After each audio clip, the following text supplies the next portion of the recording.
Ara mi ìrírí, mo rórí olóńgbò látẹ. Àṣírí ńlá tó wà láàrin Portable olórin àti Lizzy Anjorin ti tú síta o. Àwọn èèyàn mà ya Esabod ya pẹ́rẹpẹ̀rẹ.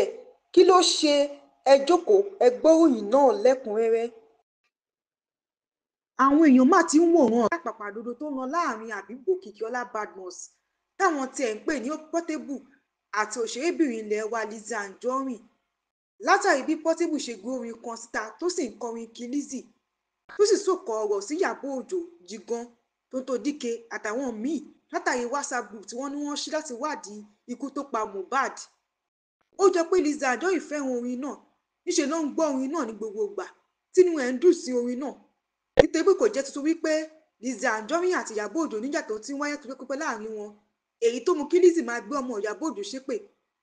Àjọṣepọ̀ tó wà láàrin Lizzy Anjorin àti Portable làwọn fi sọ pé ohun tó pa wọ́n pọ̀ ló máa padà tú wọn ká, àti pé tíjà bá bẹ́sẹ̀ láàrin wọn, orí ẹ̀rọ ayélujára máa gbóná jọinjọin ni o, látàrí bó ṣe jẹ́ pé àwọn méjèèjì kò kí ń gbọ́ kò kí ń gbà ní wọ́n.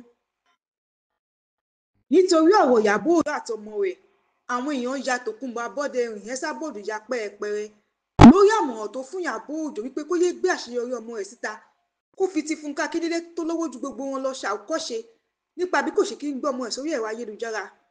Àwọn èèyàn ti fún Esabod lé sọ̀rọ̀ ẹ̀ wípé báwo ló ṣe máa fi ọmọ Fúnkẹ́ Akíndélé wé ti Ìyábọ̀ Òjó nígbà tó jẹ́ pé aṣojú àwọn iléeṣẹ́ ńláńlá ni Priscilla Òjó jẹ́.